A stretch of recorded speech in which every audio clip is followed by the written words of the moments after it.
มุนาวัตติโลโกธาตุไทยใหญ่โตล้วนเป็นไปตามกรรมเกิดมาด้วยดินน้ำลมไฟบ่ว่าหญิงและชายจำเป็นต้องสายกรรมกัมมุนาวัตติโลโกจะกรรมใหญ่กรรมโตล้วนเกิดจากการกระทำนิสัยใจคอคนที่เกิดวันศุกร์มักหาความสุขแท้จริงบ่มีแต่มีดวงจะตาที่ดีเพราะว่ามีบุญนำกรรมเก่าเป็นคนชอบทำบุญสุนทานฮักบริวารเปื่อนฝูงผู้เฝ้าหันใจคนอื่นมากกว่าตัวเก่าเลยโดนเอาเปรียบรำไปกรรมติดตัวไม่อย่างพ่อหากรรมติดตัวคนที่เกิดวันศุกร์น่าจื่นอกตุกขาดคนอุปถัมภ์บางคงเกิดมาบาหันหน้าพ่อสกรรมเพราะเป็นแต่กรรมเกยสร้างตามเก่าบางคนเปลี่ยนคู่เหมือนเปลี่ยนเสื้อเปลี่ยนเดี่ยวพ่องก็อยู่คนเดียวก็เป็นโสดเท่าชาติก่อนเคยจุกไล่คือเปิ้นเมาแล้วก็บ่เอาสากรรมฟังลายให้จะไปหยอดท่านหน่อยนิดหน่อยอย่าใจกับเท่านั้นกำจัดก่อนจุเปิ้นรอเปิ้นท่าจาดนี้ต้องมาสายเว้นสายกรรมมันตานเตียนผู้ถวายสั่งฆทานอุ้มสุมผู้แต่งงานเฮือเปิ้นอยู่กันเท่าส่งเสริมผัวเมียเฮือเปิ้นฮักกันแป้งกันยึดเอาศีลข้อสามมาเป็นหลักเป็นเก้ากัมมุนาวัตติโลโก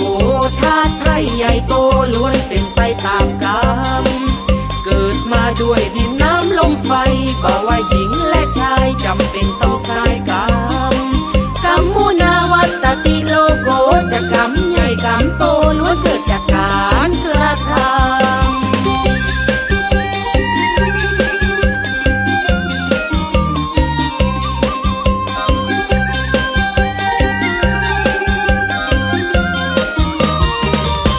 นิสัยใจคอคนที่เกิดวันศุกร์มักหาความสุขแท้จริงบ่มีแต่มีดวงจะตาที่ดีเพราะว่ามีบุญนำกรรมเก่าเป็นคนชอบทำบุญสุนทานฮักบริวารเปื่อนฝูงผู้เฝ้าหันใจคนอื่นมากกว่าตัวเก่าเลยโดนเอาเปรียบรำไปกรรมติดตัวไม่อย่างพ่อหากรรมติดตัวคนที่เกิดวันศุกร์น่าจื่นอกตุกขาดคนอุปถัมภ์บางคงเกิดมาบาหันหน้าพ่อสกรรมเพราะเป็นแต่กรรมเกยสร้างตามเก่าบางคนเปลี่ยนคู่เหมือนเปลี่ยนเสื้อเปลี่ยนเดี่ยวพ่องก็อยู่คนเดียวก็เป็นโสดเท่า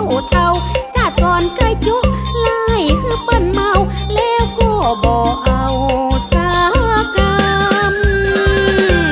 ฟังลายให้จะไปหยอดท่านหน่อยนิดหน่อยอย่าใจกับเท่านั้นกำจัดก่อนจุเปิ้นรอเปิ้นท่าจาดนี้ต้องมาสายเว้นสายกรรมมันตานเตียนผู้ถวายสั่งฆทานอุ้มสุมผู้แต่งงานเฮือเปิ้นอยู่กันเท่าส่งเสริมผัวเมียเฮือเปิ้นฮักกันแป้งกันยึดเอาศีลข้อสามมาเป็นหลักเป็นเก้ากัมมุนาวัตติโลโกธาตุไทยใหญ่โตล้วนเป็นไปตามกรรมเกิดมาด้วยดินน้ำลมไฟบ่ว่าหญิงและชายจำเป็นต้อง